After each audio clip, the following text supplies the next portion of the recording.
ನಾರಾಯಣಂ ಸುರಗುರುಂ ಜಗದೇಕನಾಥಂ ಭಕ್ತಪ್ರಿಯಂ ಸಕಲ್ಲೋಕನಮಸ್ಕೃತಂ ಚ ತ್ರೈಗುಣ್ಯವರ್ಜಿತಮಜಂ ವಿಭುಮಾದ್ಯಮೀಶಂ ವಂದೇ ಭವಘ್ನಮರಾಸುರಸಿದ್ಧವಂದ್ಯಂ ನಾರಾಯಣಂ ನಮಸ್ಕೃತ್ಯ ನರಂ ಚೈವ ನರೋತ್ತಮಂ ದೇವೀಂ ಸರಸ್ವತೀಂ ವ್ಯಾಸಂ ತತೋ ಜಯಮುದೀರಯೇ ಸ್ವಸ್ತಿಸ್ತು ಸತಾಂ ಹರಿ ಓಂ.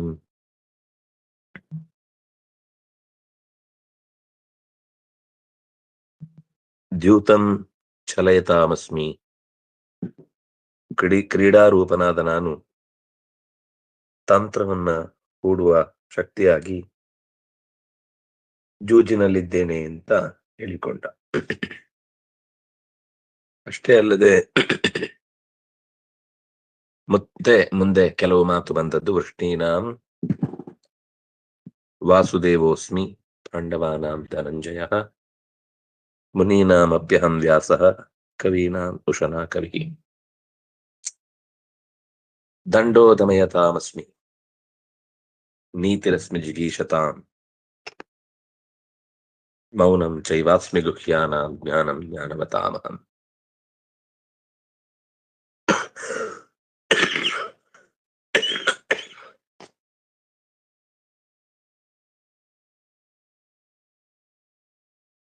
ವಾಸಯತಿ ವಸತಿ ಸರ್ವತ್ರ ಇತಿ ವಾಸವಃ. ದೇವಯತಿ ಇತಿ ದೇವಃ.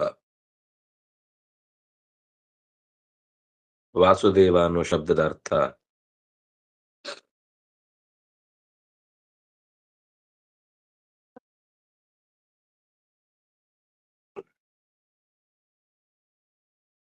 ವ್ಯಾಪಿಸಿಕೊಂಡದ್ದು, ಆವರಿಸಿಕೊಂಡದ್ದು ಮತ್ತು ಎಲ್ಲೆಡೆ ವಾಸ ಮಾಡುವಂಥದ್ದು. ಇದು ವಾಸು ಅಂತ ಭಗವಂತನಿಗೆ ಹೆಸರು. ಎಲ್ಲೆಡೆ ವ್ಯಾಪಿಸಿ ಬೆಳಗುವವನು. ಆಕಾಶ ಎಲ್ಲೆಡೆ ವ್ಯಾಪಿಸಿದೆ, ಆದರೆ ಬೆಳಗ್ಲಿಕ್ಕೆ ಗೊತ್ತಿಲ್ಲ. ಬೆಳಕು ಎಲ್ಲೆಡೆ ಬೆಳಗುತ್ತೆ, ಆದರೆ ಅದಕ್ಕೊಂದು ಇತಿಮಿತಿ ಇದೆ. ಅದು ಜಗತ್ತಿನ ಎಲ್ಲ ಮೂಲೆಯನ್ನು ಬೆಳಗುವುದಿಲ್ಲ. ಅದಕ್ಕೇನಾದ್ರೂ ಅಡ್ಡ ಬಂತು ಅಂದ್ರೆ ಆಮೇಲೆ ನೆರಳು ಬೀಳುತ್ತೆ. ಅದಕ್ಕೊಂದು ಇತಿಮಿತಿ ಇದೆ, ಬೆಳಕು ಕೂಡ ಸಾಗುವ ವೇಗಕ್ಕೆ. ಹಾಗಾಗಿ ವಾಸುದೇವ ಅನ್ನೋದು ಭಗವಂತನ ಒಂದು ಎಕ್ಸ್ಕ್ಲೂಸಿವ್ ನಾಮ, ವಿಶಿಷ್ಟವಾದ ಅಸಾಧಾರಣವಾದ ನಾಮ. ಪಾಂಡವಾನಾಂ ಧನಂಜಯ, ಪಾಂಡವರಲ್ಲಿ ನಾನು ಧನಂಜಯನಾಗಿದ್ದೇನೆ. ವಾಸುದೇವ ಅನ್ನೋ ಶಬ್ದದ ಅರ್ಥವನ್ನ ಮೋಕ್ಷಧರ್ಮ ಪರ್ವದಲ್ಲಿ ಇದ್ದದ್ದನ್ನು ಆಚಾರ್ಯರು ಉಲ್ಲೇಖ ಮಾಡಿದ್ದು. ಛಾದಯಾಮಿ ಜಗತ್ ಸರ್ವಂ ಭೂತ್ವಾ ಸೂರ್ಯ ಇವಾಂಶುಭಿಃ. ಸೂರ್ಯನಂತೆ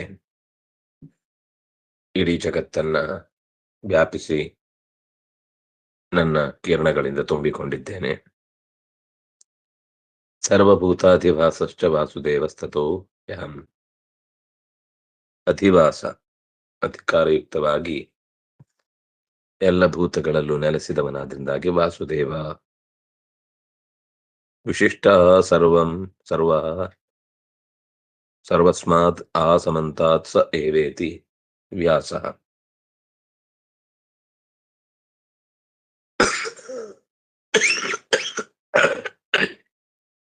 ಆಸಮಂತಾತ್ ಆಸತೆ. ವ್ಯಾಸ ಅನ್ನೋ ಶಬ್ದಕ್ಕೆ ಏನರ್ಥ? ವಿಶಿಷ್ಟ ಸರ್ವಸ್ಮಾತ್ ಆಸಮಂತಾತ್ ಸ ಏವ. ಆಸಮಂತಾತ್ ಎಲ್ಲೆಡೆ ತನ್ನ ವಿಶಿಷ್ಟವಾದ ಛಾಪಿನಿಂದ ವ್ಯಾಪಿಸಿದವನು, ಕಂಡುಕೊಂಡವನಾದ್ರಿಂದಾಗಿ ಅವನಿಗೆ ವ್ಯಾಸ ಅಂತ ಹೆಸರು. ಇದು ಭಗವಂತನ ನೇರ ರೂಪ. ತಿರೋಹಿತ ರೂಪ ಮತ್ತು ವ್ಯಕ್ತ ರೂಪ ಅಂತ ಏನ್ ಹೇಳಿದ್ರು, ಅದರಲ್ಲಿ ಇದು ವ್ಯಕ್ತ ರೂಪ. ತಿರೋಹಿತ ಅಂದ್ರೆ ಇನ್ನೊಂದರಲ್ಲಿ ಸೇರಿದ್ದು. ಈಗ ವಾಸುದೇವ ಅನ್ನೋದು ವ್ಯಕ್ತ, ಪಾಂಡವಾನಾಂ ಧನಂಜಯ ಅನ್ನೋದು ತಿರೋಹಿತ, ಮುನೀನಾಮಪ್ಯಹಂ ವ್ಯಾಸಃ ವ್ಯಕ್ತ, ಕವೀನಾಂ ಶನಾ ಕವಿ ತಿರೋಹಿತ. ಹಾಗಾಗಿ ಆ ವ್ಯಾಸ ಶಬ್ದ ಬೇರೆಡೆ ಪರಿಚಯ ಆಗಿರುವ ಮಾತಿನಿಂದ ಸ್ಪಷ್ಟಪಡಿಸ್ತಾರೆ. ಸವ್ಯಾಸೋ ವೀತಿತಮಂ ಸವೈವಿ ಸೋ ಅಧಸ್ತಾತ್ ಸ ಉತ್ತರತಃ ಸ ಪಶ್ಚಾತ್ ಸ ಸರ್ವಸ್ಮಾತ್ ಸ ಪೂರ್ವಸ್ಮಾತ್ ದಕ್ಷಿಣತಃ ಸ ಉತ್ತರತಃ ಇತಿ ವ್ಯಾಸಃ. ಆಸಮಂತಾತ್ ಸಹ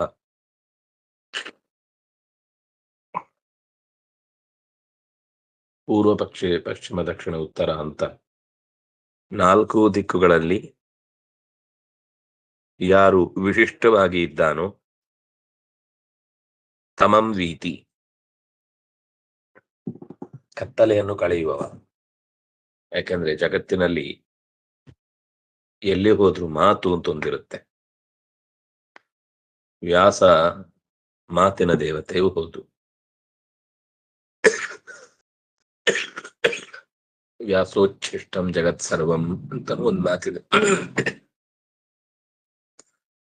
ಸರ್ವಭೂತಾಧಿವಾಸಶ್ಚ, ಎಲ್ಲೆಡೆ ತುಂಬಿದವನು ಅಂತ ವಾಸುದೇವ ಶಬ್ದ ಹೇಗೋ ಹಾಗೆ ಇದು ಕೂಡ. ಪಶ್ಚಾತ್ ಪೂರ್ವಸ್ಮಾತ್ ದಕ್ಷಿಣತಃ ಉತ್ತರತಃ, ಎಲ್ಲೆಡೆ. ಅಧಸ್ತಾತ್ ಉತ್ತರ, ಮೇಲೆ ಕೆಳಗೆ, ಎಡ ಬಲ, ಹಿಂದೆ ಮುಂದೆ, ಅಷ್ಟೂ ಜಾಗಗಳಲ್ಲಿ ತಮಂ ವೀತಿ, ತಮಸ್ಸನ್ನು ಕಳೆದು ಬಿಡುತ್ತೆ.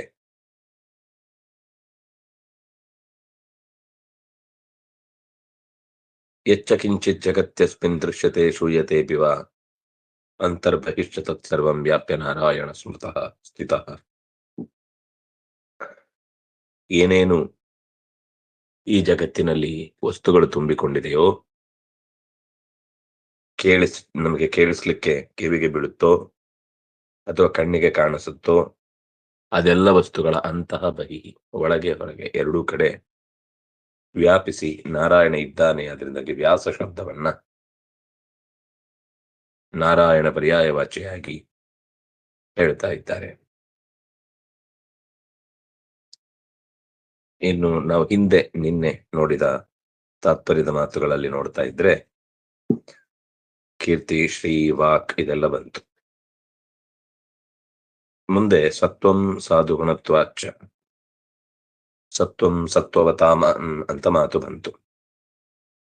ಸತ್ವ ಅಂದ್ರೆ ಸಾಧುಗುಣತ್ವಾತ್, ಸತ್ವ ಸಾತ್ವಿಕವಾದ ಗುಣಗಳು ಅಂತ ಹೇಳಿತು. ದಂಡನಾತ್ ದಂಡ ಉಚ್ಯತೆ, ಒಬ್ಬನನ್ನ ಶಿಕ್ಷಿಸುವುದು ಅನ್ನುವ ಕಾರಣದಿಂದಾಗಿ ಭಗವಂತ ಯಾವತ್ತೂ ಕೂಡ ಯಾವುದೇ ಒಂದು ರೀತಿಯ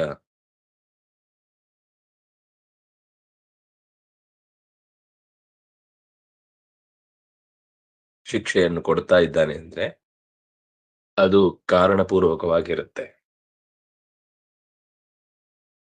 ಸಾಮಾನ್ಯ ಅಧಿಕಾರದ ದುರ್ಬಳಕೆ ಅನ್ನೋದು ಲೋಕದಲ್ಲಿ ನಾವು ನೋಡ್ತೇವೆ. ಆದ್ರೆ ಭಗವಂತ ಹಾಗಲ್ಲ, ದಂಡಯತಿ, ಅಗತ್ಯ ಇದ್ದಲ್ಲಿ ಮಾತ್ರ ದಂಡನೆ ಮಾಡ್ತಾನೆ. ಯಾಕಂದ್ರೆ ಹಿಂದೆ ಹೇಳಿದ್ದಾರೆ ಸತ್ವಂ ಸಾಧುಗುಣತ್ವಾಚ್ಚ ಅಂತ. ಒಂದು ವೇಳೆ ಅಧಿಕಾರದ ದುರುಪಯೋಗ ಆಗುತ್ತೆ ಅಂದ್ರೆ ಅದು ಸಾಧುಗುಣ ಆಗ್ಲಿಕ್ಕೆ ಸಾಧ್ಯ ಇಲ್ಲ. ಅದರಿಂದಾಗಿ ದಂಡನೆ ಅದು ಅರ್ಥಾತ್ ತಪ್ಪಿಗೆ ಅದು ಶಿಕ್ಷೆ ಅಂತ ಅನ್ನೋ ರೀತಿಯಲ್ಲಿ ನಡೆಯುತ್ತೆ.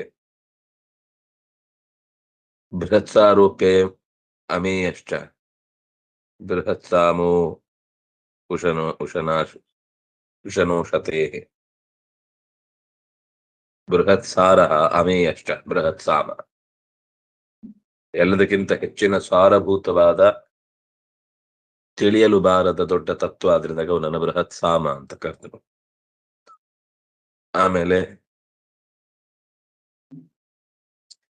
ಉಷತೇಹೆ ಉಶನಾ, ಉಷತೇಹೆ ವಾಸಿಸುವುದು, ಇಚ್ಛಿಸುವುದು, ಬಯಸುವುದು. ಎಲ್ಲರೂ ಅವನನ್ನ ಬಯಸ್ತಾರೆ, ಆದ್ರಿಂದಾಗಿ ಅವನಿಗೆ ಉಶನಾ ಅಂತ ಹೆಸರು.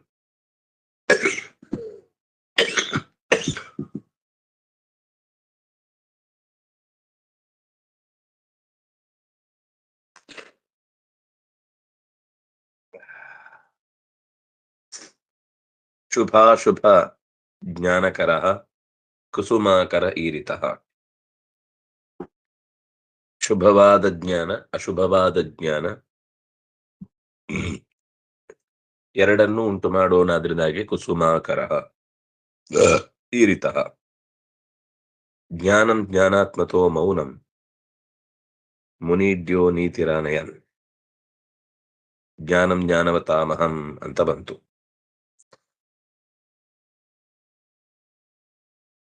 ಜ್ಞಾನಾತ್ಮತಃ ಭಗವಂತ ಅರಿವಿನ ಸ್ವರೂಪ. ಅದು ಅರಿವು ಅವನಲ್ಲಿ ಇರುವುದಲ್ಲ. ಈಗ ನಮ್ಮ ಡೇಟಾ ಬೇಸ್ ಏನಿದೆ ಅದು ಅರಿವು ಒಂದು ಯಂತ್ರದಲ್ಲಿ ಇರುವುದು, ಅದಕ್ಕೆ ಸ್ವಂತ ಅರಿವಲ್ಲ. ಅದು ಫೀಡ್ ಮಾಡಿದ್ದನ್ನ ಪ್ರತಿ ಕ್ರಿಯೆಯಾಗಿ ಕೊಡ್ತಾ ಹೋಗುತ್ತೆ. ತಪ್ಪಿದ್ರೆ ಆ ತಪ್ಪನ್ನೇ ಆ ಯಂತ್ರ ನಿರೂಪಣೆ ಮಾಡುತ್ತೆ. ಇದು ಹಾಗಲ್ಲ. ಸರಿತಪ್ಪುಗಳ ವಿವೇಚನೆಯ ಜೊತೆಗೆ ಯಾಕೆ ಹೀಗೆ ಆಗ್ಬೇಕು ಅನ್ನೋದಕ್ಕೆ ಇಲ್ಲಿ ತನಕ ಹೊರಗಡೆ ತಕ್ಷಣಕ್ಕೆ ಯಾರು ಹೇಳದ ಸಂಗತಿಗಳು ಹೊಳೆಯುವಂತಹದ್ದು ಜ್ಞಾನ ಸ್ವರೂಪಕ್ಕೆ ಮಾತ್ರ. ಆದ್ರಿಂದ ಭಗವಂತ ಜ್ಞಾನಂ, ಜ್ಞಾನ ಸ್ವರೂಪ, ಜ್ಞಾನಾತ್ಮಕತ್ವಾದ್ ಜ್ಞಾನಂ. ಆಮೇಲೆ ಮೌನಂ ಮುನಿಡ್ಯ, ಮುನಿಗಳಿಂದ ಸ್ತುತ್ಯ. ಈಡ್ಯ ಅಂದ್ರೆ ಈಡಸ್ತುತವು. ಮೌನ ಅಂತಾನೆ ದೇವರಿಗೆ ಹೆಸರು. ಯಾಕೆ ಅಂದ್ರೆ ಯಾರು ಮನನಶೀಲರೋ ಅವರು ನಿರಂತರ ನಿನ್ನನ್ನೇ ಚಿಂತಿಸ್ತಾರೆ. ಅವರಿಗೆ ನಿನ್ನ ಹೊರತು ಬೇರೆಯವರನ್ನು ಚಿಂತಿಸುವ ಪ್ರಮೇಯವೇ ಇಲ್ಲ, ಅವಕಾಶವೇ ಅವರು ತಗೊಳ್ಳಿಕ್ಕೆ ಇಷ್ಟಪಡಲ್ಲ. ಯಾಕೆ ಲೋಕದ ಬಗ್ಗೆ ಚಿಂತಿಸ್ಬೇಕು ಅಂತ.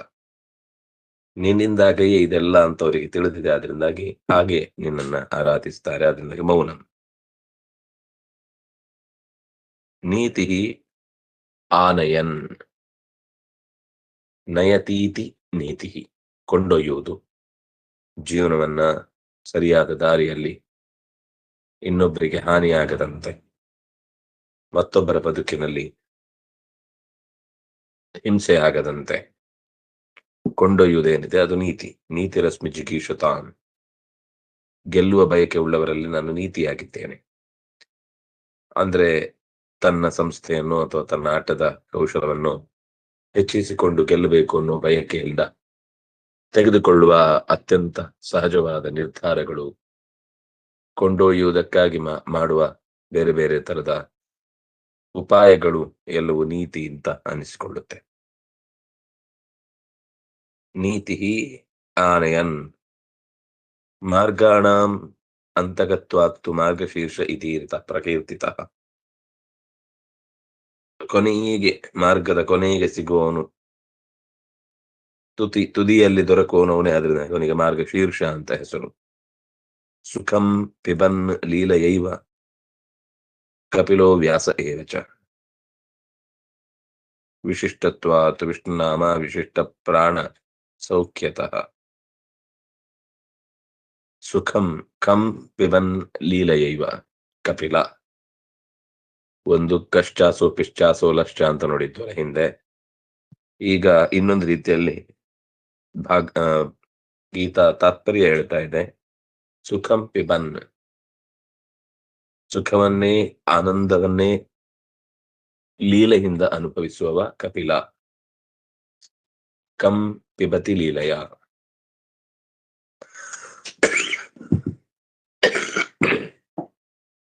ಲೀಲೆಯ ಕಂ ಪಿಬತಿ ಏನು?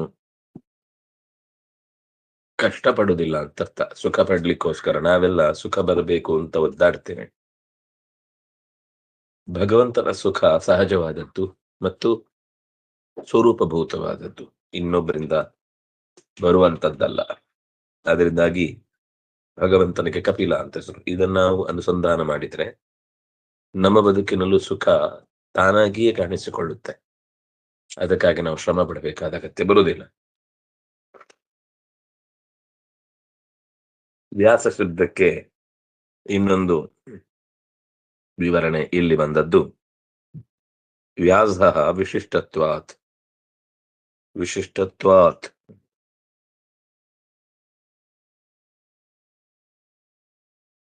ಬೇರೆ ರೂಪಗಳಿಗಿಂತ ಈ ರೂಪದಲ್ಲಿ ಮನುಷ್ಯನಿಗೆ ಅಗತ್ಯ ಇರುವ ಮಾತಿನ ಪ್ರಪಂಚ ಸಿಗುತ್ತೆ. ಅದಕ್ಕೆ ವೈಶಿಷ್ಟ್ಯ ಇದೆ.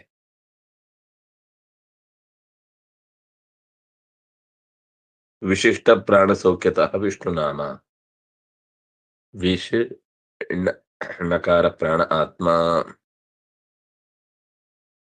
ನು ಅನ್ನುವುದು ನುದತಿ, ಪ್ರೇರೆಯತಿ, ಸುಖದ ಕಡೆಗೆ ಪ್ರೇರೇಪಿಸುವ ಪ್ರಾಣ ಮತ್ತು ಅಸಾಧಾರಣವಾದ ಎಲ್ಲೆಡೆ ತುಂಬಿದ ಆತ್ಮಶಕ್ತಿಯ ಸ್ವರೂಪರಾದ್ರಿಂದಾಗಿ ಭಗವಂತನಿಗೆ ವಿಷ್ಣುನಾಮ ಅಂತ ಹೆಸರು.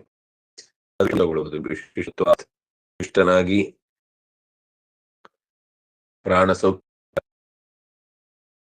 ಪ್ರಾಣವನ್ನು ಕೊಡುವಂತದ್ದಾದ್ರಿಂದಾಗಿ ವಿಷ್ಣು ಅಂತ ಹೆಸರು. ನಕಾರ ಅನ್ನೋದು ಸುಖ, ನಕ ನಷ್ಟ ನಿವೃತ್ತಿ, ಶ ಅನ್ನೋದು ಪ್ರಾಣ ಆತ್ಮ.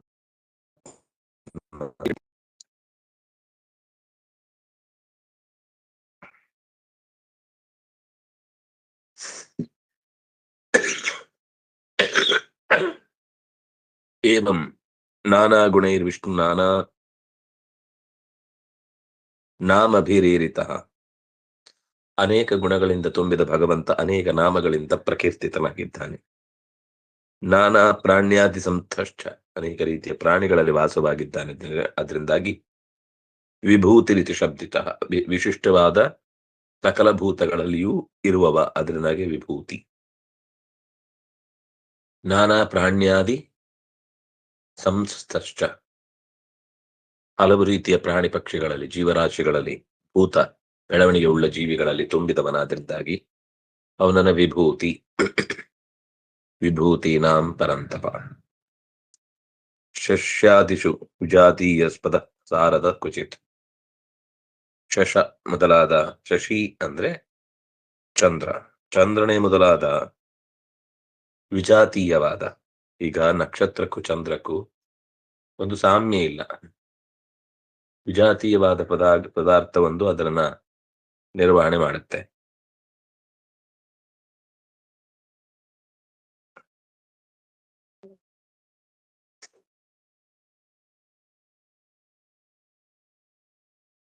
ಸ್ವಾಮ್ಯದ ಸಾರದ ಕ್ವಚಿತ್. ವಿಜಾತೀಯಸ್ಯ ವಿಜಾತೀಯ ಸ್ವಾಮ್ಯದ.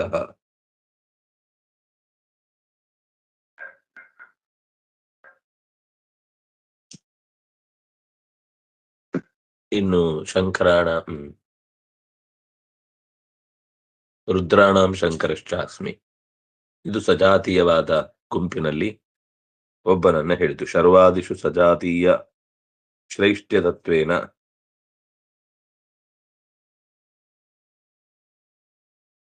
ಸಾರಭೂತವಾಗಿ ಶಶಿ ಮೊದಲಾದವುಗಳಲ್ಲಿ ಇದ್ದು ನಕ್ಷತ್ರಗಳ ಒಡೆಯನಾಗಿ ಶಶಿಯಲ್ಲಿ ತುಂಬಿದ್ದೇನೆ ಅಂತ ಹೇಳಿದ ಭಗವಂತ ಶರ್ವಾದಿ ಸಜಾತೀಯ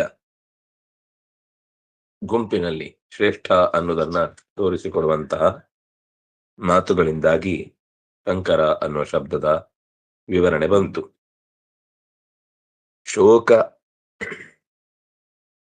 ಶಕ್ರೋಶನಾರ್ಜುನಾದ್ಯೇಷು ಸಜಾತೀಯೈಕ ದೇಶತಃ. ಈ ಸಜಾತೀಯದಲ್ಲಿ ಮತ್ತೆ ಏಕದೇಶದಿಂದ, ಈಗ ಶಕ್ರ ದೇವಾನಾಮಸ್ಮಿ ವಾಸವಃ, ಉಶನಾ ಕವಿ, ಪಾಂಡವಾನಾಂ ಧನಂಜಯ. ಪಾಂಡವರು ಅಂತ ಅನ್ನೋದು ಒಂದು ಸಣ್ಣ ಗುಂಪು, ದೇವತೆಗಳು ಅನ್ನೋದು ಒಂದು ಸಣ್ಣ ವಿಭಾಗ, ಕವಿಗಳು ಅನ್ನೋದು ಒಂದು ಸಣ್ಣ ವಿಭಾಗ.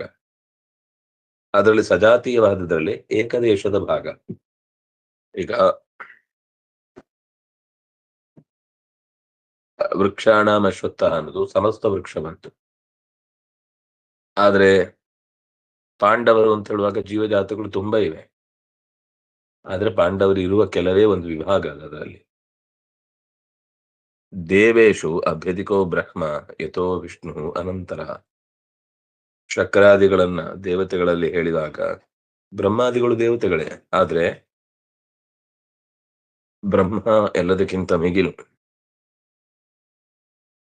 ಆದ್ರೂ ವಾಸವನನ್ನು ಹೇಳಿದ್ದು ಒಂದು ಸಜಾತಿಯ ಏಕದೇಶ ವಿಭಾಗದಲ್ಲಿ ವಾಸವ ದೊಡ್ಡವ.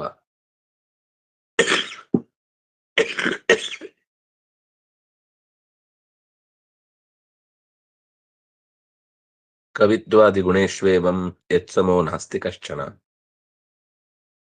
ಕವಿತ್ವದಲ್ಲಿ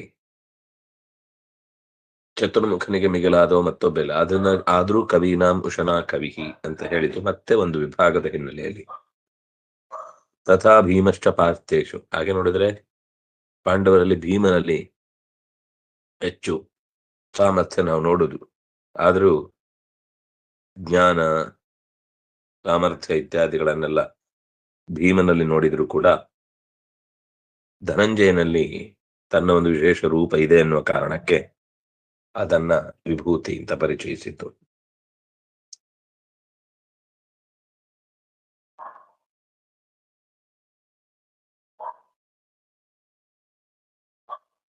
ಸುದರ್ಶನ ಅನ್ನೋದು ನಿಜವಾಗಿ ಆಯುಧದಲ್ಲಿ ದೊಡ್ಡದು.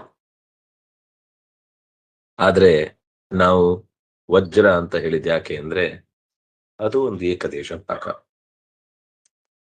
ವೇದೇಶು ಋಗ್ವೇದ ಏವಚ. ವೇದಗಳಲ್ಲಿ ತುಂಬಾ ದೊಡ್ಡ ಸಾಹಿತ್ಯ ಇರುವುದು ಋಗ್ವೇದದಲ್ಲಿ. ಆದ್ರೆ ಅದರ ಹೇಳುವಿಕೆ ಕ್ರಮದಲ್ಲಿರುವಂತಹ ಒಂದು ವಿಶೇಷ ಗುಣ ಇರುವುದರಿಂದ ಸಾಮವೇದದಲ್ಲಿ ಇದ್ದೇನೆ ಅಂತ ಹೇಳಿದ. ಇದು ವಿಭೂತಿ ತತ್ವ ಅನ್ನುವ ಕೃತಿಯಲ್ಲಿ ವಿಭೂತಿಗಳ ಬಗ್ಗೆ ಹೇಳಿದ ಮಾತು. ಕ್ವಚಿತ್ ಸಾಮ್ನಃ ಆಧಿಕ್ಯಂ ಇದು ಅಭಿಮಾನಿ ವ್ಯಪೇಕ್ಷೆಯ. ಇನ್ನೊಂದೇನು ಅಂದ್ರೆ ಸಾಮದಲ್ಲಿ ಹಾಗಾದ್ರೆ ಆಧಿಕ್ಯ ಯಾಕೆ ಹೇಳಿದ್ದು? ಮಂತ್ರಗಳು ಕಮ್ಮಿ ಇದೆ. ಮತ್ತೆ ಯಾಕೆ ಹಾಗೆ ಹೇಳಿದ್ದು ಅಂದ್ರೆ ಸಾಮ ಮಂತ್ರಗಳ ಅಭಿಮಾನಿ ದೇವತೆ ಪ್ರಾಣ. ಅದನ್ನಾಗಿ ಪ್ರಾಣನಿಂದ ಅಭಿಮನ್ಯವಾದಂತಹ ವೇದಕ್ಕೆ ಹೆಚ್ಚಿನ ಪ್ರಾಶಸ್ತ್ಯ ಸಿಕ್ಕಿತು. ರುಚಃ ಶ್ರೀಹಿ, ಋಕ್ಕಿಗೆ ಶ್ರೀ. ಗೀಹಿ ಉಮಾದ್ಯಾಶ್ಚ ಸಾಮ್ನಃ ಪ್ರಾಣಶಿವಾದಯ. ಸಾಮಕ್ಕೆ ಪ್ರಾಣ ಮತ್ತು ಶಿವ. ಇತ್ಯಭಿಮಾನಿ ಭೇದಾತ್ ತಥಾಪಿ ಯಥಾಯೋಗ್ಯಂ. ಶ್ರೀ, ಸರಸ್ವತಿ ಮತ್ತು ಉಮಾ ಇವರು 3 ಜನ ಋಗ್ವೇದಕ್ಕೆ ಅಭಿಮಾನಿನಿಯರು. ಸಾಮಕ್ಕೆ ಪ್ರಾಣ ಮತ್ತು ಶಿವ. ಅಂದಾಗೆ ಋಗ್ವೇದವೇ ಶ್ರೇಷ್ಠ. ಹಾಗಿದ್ರೂ ಕೂಡ ಅದನ್ನ ಹೇಳುವ ನಡೆ ಅನ್ನೋದು ತುಂಬಾ ಕ್ಲಿಷ್ಟಕರ ಅನ್ನುವ ದೃಷ್ಟಿಯಿಂದ ಪ್ರಾಣ ಶಿವಾದಿಗಳಿಂದ ಅಭಿಮನ್ಯವಾದ ಸಾಮ ಅದು ಶ್ರೇಷ್ಠ ಅಂತ ನಿರೂಪಣೆ ಮಾಡಿತು. ಇತ್ಯಾದ್ಯಭಿಮಾನಿ ಭೇದಾತ್ ತಥಾ ತತ್ರಾಪಿ ಯಥಾಯೋಗ್ಯಂ. ಅದು ಕೂಡ ನೋಡಿಕೊಂಡು ನಾವು ಆ ವಿಭಾಗವನ್ನ ಅರ್ಥೈಸಿಕೊಳ್ಬೇಕು ಅಂತ ಹೇಳಿದ್ರು. ಹ್ಮ್.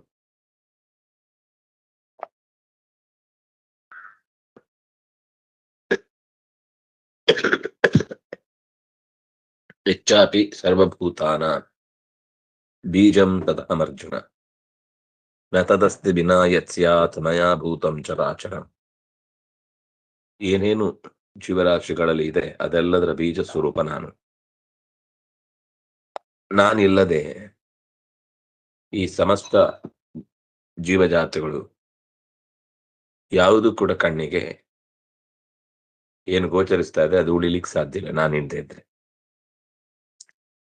ನನ್ನ ಈಗಿನ ದಿವ್ಯ ರೂಪಗಳ ಲೆಕ್ಕಾಚಾರವನ್ನ ಹೇಳಲಿಕ್ಕೆ ಹೋದ್ರೆ ನಾಂತಹ ಅಸ್ತಿ ಮಮ ದಿವ್ಯಾನ ವಿಭೂತಿನ ಪರಂತಪ.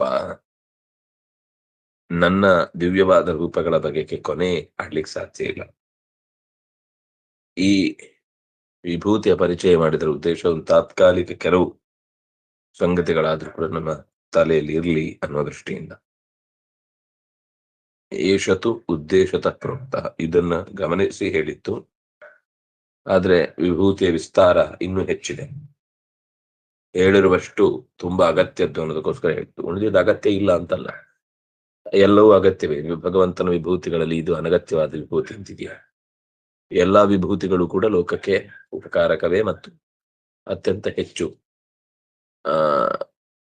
ಜೀವವನ್ನ ಸಂರಕ್ಷಣೆ ಮಾಡುವಂತಹ ಶಕ್ತಿಗಳಾದ್ರಿಂದ ಅದನ್ನ ಬಿಟ್ಟು ಚಿಂತಿಸ್ಲಿಕ್ಕೆ ಸಾಧ್ಯವೇ ಇಲ್ಲ. ಹಾಗಾಗಿ